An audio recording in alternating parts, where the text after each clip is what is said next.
By trading for Zaire Franklin and extending Sean Rhyan over the weekend, Brian Gutekunst is doing exactly what he needs to, so he's not painted into a corner on draft day.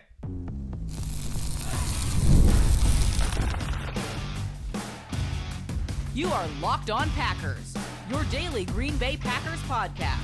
Part of the Locked On Podcast Network, your team every day.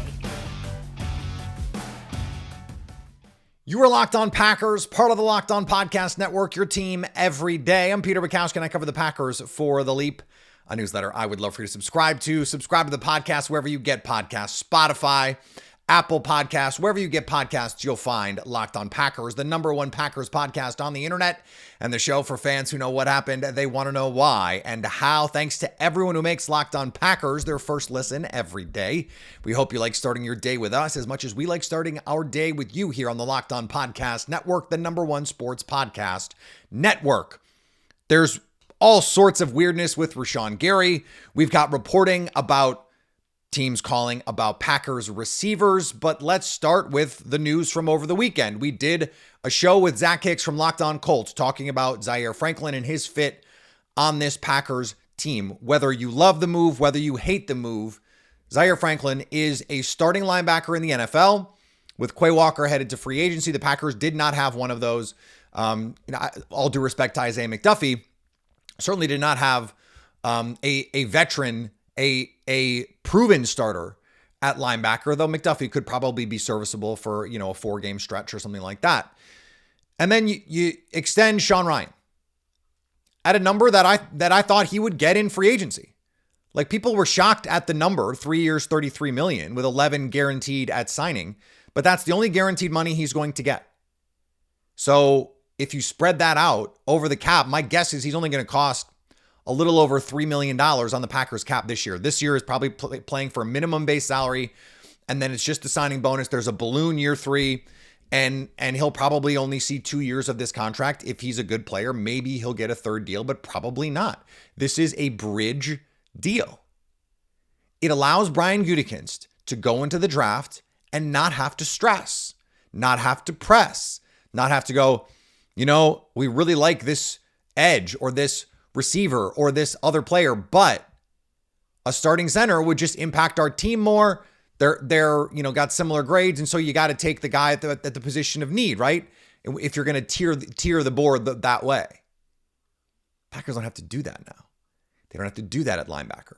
Could they still draft a linebacker? Yes, absolutely, and I think they will. Could they still draft an interior offensive lineman, maybe even a center-only player? Yes, absolutely, and I think they will. What this allows them to do is, if there is someone there in the second round that they love at offensive tackle, they don't have to worry about, hey, could this guy play center right away? No, he can come in and play tackle, maybe play guard. You're going to cross-train him anyway. And now you can take the best player for your team, the best player on your board for your team in that moment. If Rashan Gary is not going to be in the building anymore, and don't worry, we'll get to Rashan Gary, then maybe you need to prioritize an edge player a little bit more. Well, that's much easier to do when you're not worried about center or linebacker. Now, an edge is a more premium position anyway. You would already, from a positional value standpoint, hope that was a bigger priority, especially, if and when Rashan Gary is out of the building. But this is exactly what we talked about last week. Brian Gutekunst has to do some work before the draft because you can't rely merely on the draft. Now, trading Colby Wooden, which we didn't really talk about that part of the trade when we talked with Zach Hicks because he doesn't cover the Packers. I do. That leaves an even bigger hole at defensive tackle. But Wooden last year was essentially a nose tackle at 275 pounds. You can find nose tackles on day 3 of the draft. Or you can go out in free agency and get them for $3 or $4 million. Just, hey, he can eat snaps and eat blocks for the defense. They could probably get Dalvin Tomlinson, for example, on the cheap. Doesn't affect the comp pick formula because he was cut in Arizona. Reunite him with Jonathan Gannon. And whether or not he's going to change your life is beside the point because he can play some snaps for you at an NFL level. He's not the guy he was a handful of years ago where he was one of the better interior defenders in the NFL. Just not that guy anymore. And, let's not over-rely on Pro Football Focus numbers here. Fit and situation matter a lot here. I compared Dalvin Tomlinson to Snacks Harrison from a couple years ago, and the Packers brought him in, and they didn't need him to do anything but eat 15 snaps a game and help defend the run a little bit. If you can ease the burden on Devontae Wyatt and ease the burden on Carl Brooks and allow Warren Brinson and Nazir Stackhouse to develop at their own pace, that's a benefit for the Packers. We're not even, again, this is going to be another mock draft Monday where we don't do a mock draft because there's just too much to talk about with the Packers. There's too much stuff flying. We'll get to a mock draft this week. Don't worry. And it may even be tomorrow if the Packers don't do anything on day one of the tampering period. Remember, this is not official until it's official. The new league year does not start until Wednesday. And so whatever happens over the next 48 hours is speculation. Until it's not done until it's done. Every year, there are 1 and 2 contracts that fall through, that are agreed to during the tampering period, the legal tampering period, which I don't know why, don't just say like free agency's open then. What are we doing? This is silly. But 1 or 2 contracts fall through. So that's also something to keep in mind here. Now, if the Packers sign somebody, we will, react to that news accordingly. We'll treat it as though they have signed until we find out otherwise. And then we'll do what we need to do if and when that happens. That's a bridge you don't have to cross until you get there. But for the plan here, there's still a corner that you need to go get. This is the same thing with the linebacker, the center. You got to get another corner. It would be nice to have a veteran defensive tackle. And then you feel like you've covered your bases. You can go in and in the draft have way more freedom to just do whatever the board is telling you at the moment. And that's always ideally what you want to be able to do. You just don't always have good options. You don't always have players you like. You don't always have players you like for the money. With the Sean Rhyan deal, the Packers signed him to, again, I said he's probably going to get the John Runyon Jr., or if he's going to get the John Runyon Jr. with inflation number from a couple years ago, that was $10 million a year. This is $11 million a year. Then the Packers would probably let him go. Well, maybe they feel like they learned a lesson from that and they let John Runyon Jr. go. And it's been a turnstile, not a turnstile, but it has been a rotating door of players at the very least at right guard since then. So you have a player you like that you drafted in the top 100. If you're Brian Gutekunst, you're going to feel more affinity for your draft picks in any case. And you go, hey, he can be a starting center. You hope that Anthony Belton now, full offseason to be a guard. Aaron Banks, you hope he's a little healthier. And then Sean Rhyan, a whole offseason to be a center. He was preparing last year to be a guard who could play center in a pinch. Well, the pinch came. And we don't have to pretend like Sean Rhyan was, Dermontti Dawson here. We don't have to pretend like he was 1996 Frank Winters. But he came in and stabilized that position, and it could have certainly been much worse. He brings a toughness. He is the kind of offensive lineman that the Packers have been looking for, trying to get bigger, trying to get more physical, trying to be tougher. In the run game, he was a body mover. He plays a nasty brand of football. Anthony Belton can do that too. Aaron Banks can do that too. That is a big group of boys in the middle. That is a lot of beef. And so does that open things up for your run game? You have some continuity now. You can spend the whole training camp. Okay, Jordan Morgan, you're not going to play right guard and left tackle and right tackle. No, you're going to be the left tackle. Aaron Banks is going to be the left guard. Sean Rhyan is going to be the center. Anthony Belton is going to be the right guard. And Zach Tom is going to be the right tackle. Unless he's still hurt, in which case it'll be, the fourth round tackle that they take who might be able to play guard. And there aren't going to be these conversations. There aren't going to be these competitions the same way because they've cycled through these players. And that's okay. Now you have this next group of positions that you've got to worry about. And you've just given yourself much more flexibility in the draft to make that happen. Now, edge rusher, edge defender. That might be shooting up the list here because Rashan Gary is done in Green Bay, even if he's not officially done in Green Bay.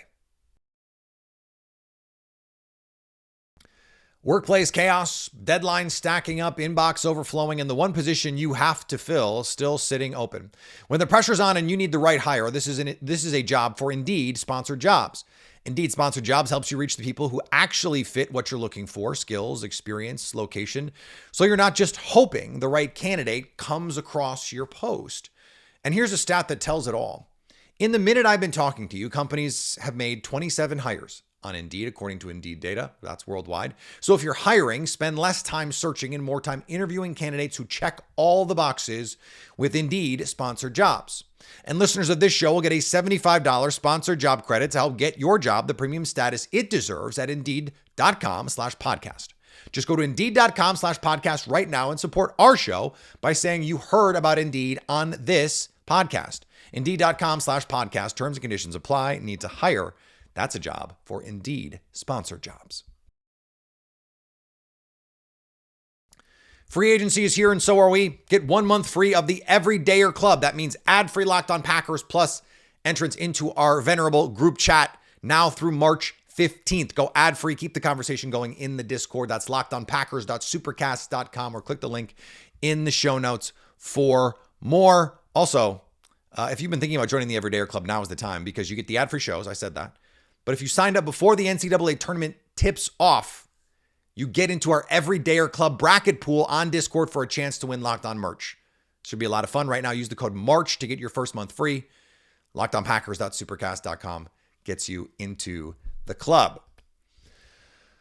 We had a news dump on Friday. Rashan Gary moving on from the Green Bay Packers. Whoops. Until he wasn't. Rashan Gary posted on Instagram a farewell to Green Bay. And the newsbreakers, the national newsmakers, they reposted it saying he's moving on. And the assumption at that point, because no trade was announced, that it was going to be a release. Okay, saves, over $10 million for the Packers, $17 million in dead cap this year, gets them cap compliant, all that stuff. Now they're cap compliant now with the Aaron Banks deal. They're going to need more money to do anything in free agency. There's Jordan Love money they can do that with. There's Micah Parsons money they can do that with.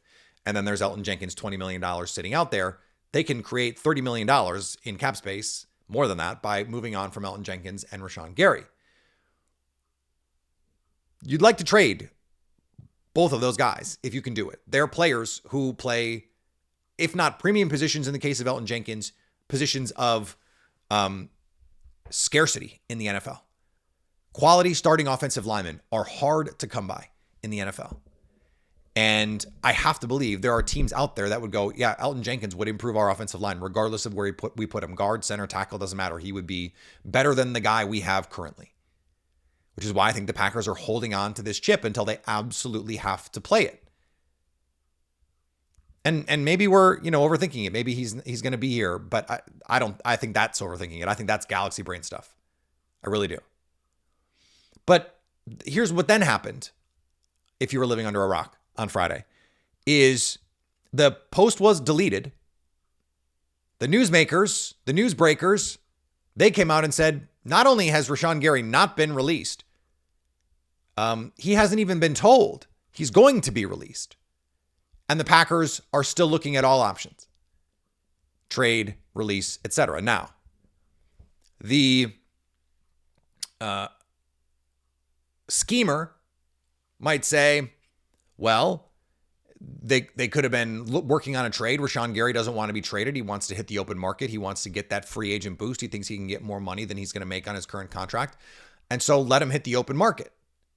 Especially after the Max Crosby deal, he'd probably be the most coveted defensive end, or one of them, on the open market. Jalen Phillips probably the other one. That means a lot of money. His contract right now, if a team were to acquire it, would be about the same as what Josh Sweat got from Arizona last year. Rashan Gary has been a starter for longer and has been a more productive player for longer. especially in terms of, I know he's not a high sack player, but the pressures and all that good stuff. The schemer would say he might have been going somewhere he didn't want to go. And so you pressure the team by posting this to just cut you outright. This is where I bring up Hanlon's razor, which says never ascribe to malice what can more easily be explained by ineptitude. My guess, they've known for days, weeks, months that Garry is probably not going to be back in Green Bay, that Green Bay is trying to trade him, and if they can't trade him, they will release him. But they don't have to do any of those things.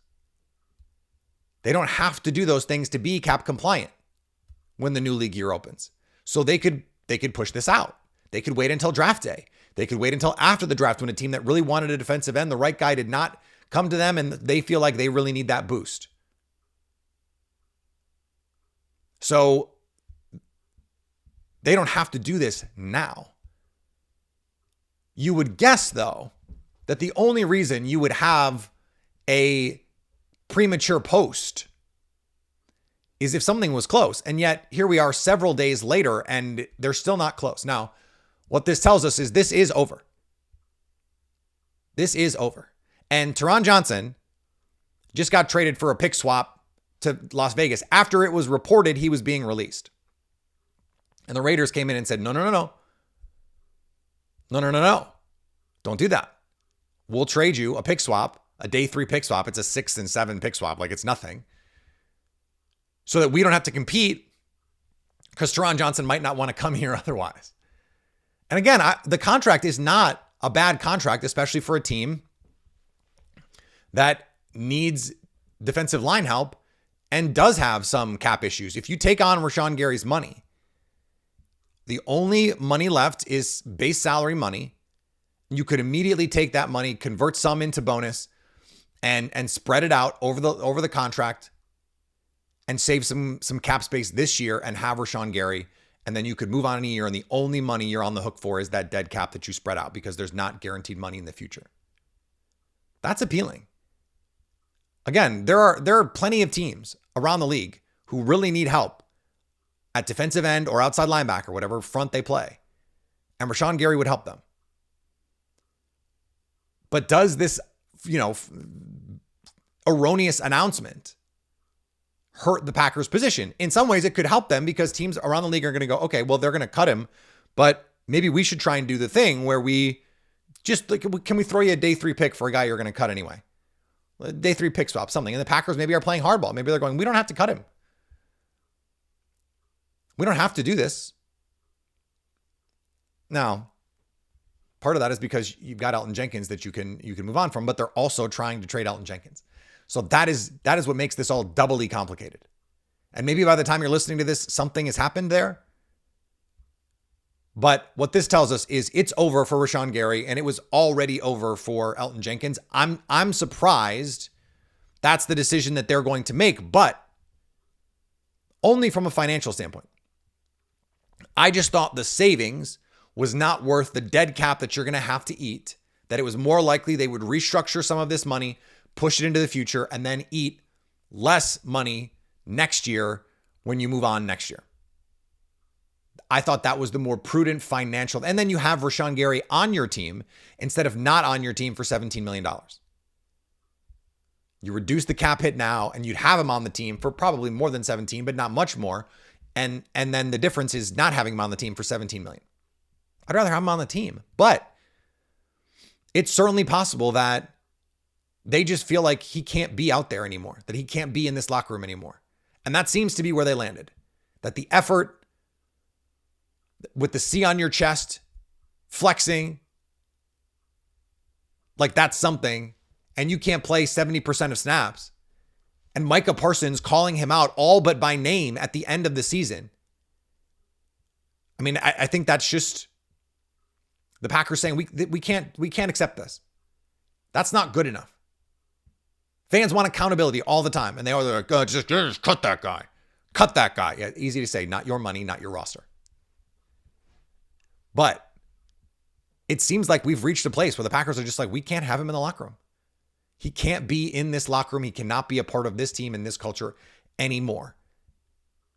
And you'd rather have it be a reflection of Micah Parsons than Rashan Gary, because Micah Parsons plays every play like his life depends on it. He said that. And he said, it does. It does depend on it. It's his livelihood. Rashan Gary does not always play like it's his livelihood. And frankly, he's just regressed as a player. He doesn't play with the force that we used to see. Doesn't play with the intensity that we've seen at times from him. And he still seems to be a player who wants to be a speed player when he is really just a power player. Just run through everyone's chest, Rashan. And when Joe Barry lined him up wide and said, just bull rush everybody, he could do it. Like even when a bull rush, when you know it's coming, he was explosive enough and powerful enough that it didn't matter. He could push you back into the quarterback. That seems to be gone. What was the last great pass rush rep you can remember from Rashan Gary? There haven't, even the sacks that he got this year were like, how many of them were just clean, no one blocked him sacks because they were confused or they were worried about Micah Parsons? Well, then you're not an impactful player. But if you go into the season with Lucas Van Ness, who has never been a starter, Colin Oliver and Barron Sorrell next to Micah Parsons, who's not going to play for the first month of the season, you can't just throw away the first month of the season. And Kingsley Enagbare is a free agent. Do the Packers go into this draft and all of a sudden, like, we could see a second or a third round pick at edge? There's a lot of pass rush in this class, whether it's defensive tackle, whether it's edge. And maybe that's what they do. They find another pass rushing defensive tackle. They worry about the nose tackle. Maybe they sign, a veteran in free agency for a couple $1 million, draft a day 3 guy and go from there. And they find out there. I don't love this defensive tackle class, frankly, but there are guys that you could pick and say, we think we can get more out of him. We think he can develop. This is kind of it's weirdly an old draft class too for defensive tackles. Like a lot of these guys are like 23, 24. So how much upside do you have? But you're taking a pretty big gamble with the first month of your season. Those are games you can't just throw those away. Especially when you're fighting to, not be the 7 seed again. You want to show you can be more than that. You want to show that the 9-3-1 was real, not the 9-7-1. That has to be the mentality, and that means I don't think you can play in the free agency waters. There's just too much money that's going to get spent on edge rushers. But they need to add pass rush early in this draft. That was already true, but it becomes even more true if you're moving on from Rashan Gary. And it means relying even more on someone like Lucas Van Ness, which is a risky proposition. All right, speaking of trades, we're not going to do a mock draft Monday. If we have time, we can do one at the end. But receiver trades. Teams are calling. Should the Packers listen? That's next.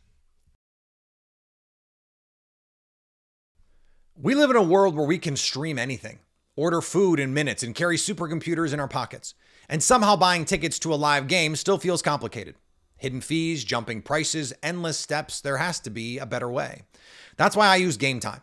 It gives fans the advantage and makes getting tickets simple, whether it's NFL games, concerts, comedy, whatever you're into. You can see panoramic views from your seat before you buy, so you know what you're getting. The price you see includes all the fees, no surprises at checkout. You can even spot zone deals where you pick the section and Gametime picks the seats for extra savings. 2 taps and you've got great seats locked in. Fast, easy, done. Take the guesswork out of buying tickets. Download the Gametime app, create an account, and use code LOCKEDON for $20 off your first purchase. Terms apply. Again, create an account and redeem code LOCKEDON for $20 off. Download Gametime today. Jeremy Fowler reported over the weekend that teams have been calling about Dontavian Wicks. That's interesting. He also said that they have called about Jayden Reed, but the Packers have made it clear they're not trading Jayden Reed. Now that is interesting because when Jayden Reed was out, it was Matthew Golden taking a lot of those reps in the slot, and Christian Watson has also been a slot at times for the Packers because he's a great blocker and he can do a lot of the insert blocking and go stalk linebackers, crash down on defensive ends, do all kinds of things as a blocker from the slot. Matthew Golden, not so much. But Matthew Golden was the one doing the slot stuff on 3rd and 8, for example. So if you have a first round pick on Matthew Golden and you have Christian Watson, then you need another boundary receiver. And Dontavian Wicks makes sense as the guy to be that player. But it is interesting that it was framed the way that it was framed. The teams are calling about Dontavian Wicks. The Packers have not been willing to do that yet. But Jayden Reed, teams have calling, and the Packers have said no. Does that mean Jayden Reed is getting an extension? Because Christian Watson needs an extension. Now, Christian Watson cannot be extended until the extension originally kicked in. So, or not kicked in, but was signed. So there's, 6 months or so before he can sign that extension. And that, the Packers are going to be in a market where Alec Pierce is going to get $30 million almost. And that's going to be a lot of money for Christian Watson, assuming he stays healthy. Christian Watson signed in September, so they can't extend him again until September. And I would wait until Halloween or something. Like, once you get to the start of the season, everything that was going to happen with the market has happened. Can you be healthy for 6 or 8 weeks and then you get that extension? If I'm the Packers, I still would do that. I think Christian Watson is a really, really good football player. And when he's been healthy in his career, he has been outstanding. Has had stretches in his career where he has played like a top 10 receiver. And you think Matthew Golden is going to take that step forward. Can you then afford to pay Jayden Reed, who has at least some similar deployment in this offense as Matthew Golden? Well, Savion Williams is not the gadget guy that they thought he was, but maybe he can be. Maybe he can do more. So where does that leave you with this receiver room? To me, it makes sense to have it be Wicks because he's the other boundary guy. Either one is going to get real money in free agency next year, and you could get the comp picks for them. You're probably not going to get, like, let's say Jayden Reed goes out and gets $18 million in free agency and you get a 4th round pick for him. Is someone giving you a 4th round pick now for Jayden Reed? I don't think so. Like, DJ Moore just went for a second. DJ Moore has had 4,000-yard receiving seasons in his career. DK Metcalf was a 2nd round pick. If you could get a top 100 pick for one of those guys, I think you probably have to do it. I just don't know who's going to do that. Now, maybe you get it on draft day. Maybe you offer it on draft day. Now, I could see one or both being available at the trade deadline. Christian Watson gets healthy, stays healthy. Matthew Golden takes the step you were thinking he could, and now all of a sudden you've got this 2-receiver, 2-headed monster. Tucker Kraft comes back and shows no ill effects of the ACL injury. He just looks like Tucker Kraft, and you're just like, hell yeah. And maybe you use those chips to trade for a defensive player. Or, maybe someone is going to give you a higher draft pick. I don't know why, if the scenario I laid out is happening, what is the value of Jayden Reed? This is the problem with either one of those guys, is you're selling low on them now. Because Wicks, injury-plagued 2025. Jayden Reed, injury-plagued 2025. Jayden Reed in 2024 looked like the number 1 receiver on this team for long stretches. Had you told me last offseason they were going to do this, and by the way, they kicked the tires on it, that would make some sense. I think the most likely outcome here is that the Packers keep all of these receivers through next year, and then they let Wicks and Reed walk. I think that is the most likely option. And if they don't, I still think the guy they're more likely to keep is Wicks. I think one of the reasons why they're listening to trade requests for him is teams would really give up stuff for him. And I don't think that's true for Jayden Reed, who's a specific kind of player, a slot-only player. Most teams have players like that, or players who can approximate that. They don't have, the guy with Wicks' ability to separate, to create after the catch at his size. And so that is something that I think the Packers, could potentially be listening for, but I don't see them trading in this situation. Let's quickly do a mock draft Monday, just because I want to. If we let this all play out, the top player on the board at 52 is Brandon Cisse, the cornerback from South Carolina. And I'm not even going to tell you who else is on the board because it doesn't matter. If you could get a guy who is a potential 1st round player in the 2nd round at corner, you run it to the commissioner. You run the card in. All right, now this is where this is interesting, because now Elijah Surratt, the receiver at Indiana, is the highest guy on the board. Caleb Tiernan, the tackle from Northwestern. Kamari Ramsey, the safety from USC. LT Overton, the edge player from Alabama, is here. And Mike Washington, the running back from Arkansas are the highest players on the board. Is a receiver that crazy? Is it really that crazy? I don't think Elijah Surratt is like gonna be that kind of guy for the Packers. He did not work out at the combine, so that would make some sense. If he goes out and runs well, Caleb Tiernan, 6'8", would be the tallest offensive lineman the Packers have ever drafted, I'm pretty sure. And so that seems like that would not be something that makes some sense. But this is the exact scenario that I was talking about.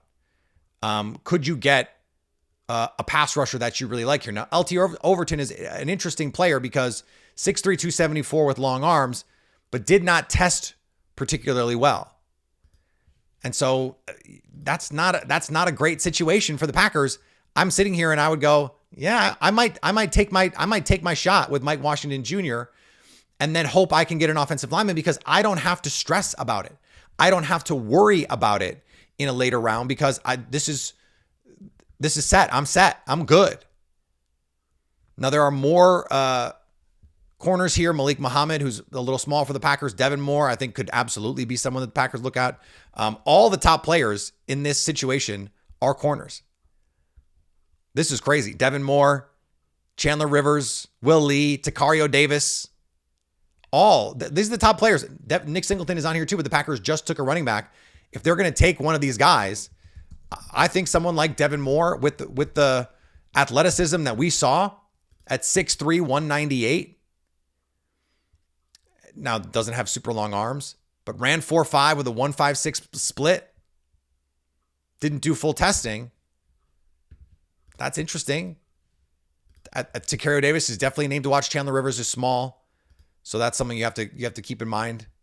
If we want to fudge the numbers a little bit, Will Lee II came in from Texas A&M at 6'1.5", 189, so that would be small for the Packers in terms of being thin, but 32.5-inch arms. Jumped 42 inches, had an 11-foot broad, and ran 4.52. That would be interesting, but when you're right here with Takario Davis, who had the full profile and was just phenomenal, like I kind of think you have to do that now. Bryce Lance a little bit further down, like could you talk yourself into that? I think you could, to be sure, but I'm going to take Takario Davis here, and now you've drafted two corners and a running back who's explosive. This would be a home run draft. It'd be a home run draft for the Packers if that's the way they played out. So I said I was going to do that quickly. We did not do that quickly. I apologize. But I wanted to get it in because it is a fun thing to do in all of this. So if there's something big that happens, we will go live on YouTube. So be aware of that. Subscribe, get those notifications turned on if we're going to go live. And if there is a big move, of course, we will be live for that. I don't think Rashan Gary, unless Rashan Gary gets traded in some sort of like blockbuster deal, which I don't anticipate happening, I can't see that, but we will do little reaction shorts to any smaller signings that the Packers make. If they do cut Elton Jenkins, I'll probably throw out a quick reaction on social media. So follow me on the social medias for all of that. And if you are an everydayer, join the Everydayer Club. Get a Locked On Packers Everydayer Club membership. You get ad-free access to Locked On Packers, and then you get the group chat. The group chat is, to me, the selling point. For those of you on video, we send you to the first ever 24/7 national NFL YouTube channel. On audio, make sure your second listen is Locked On NFL Draft, and always stay Locked On Packers.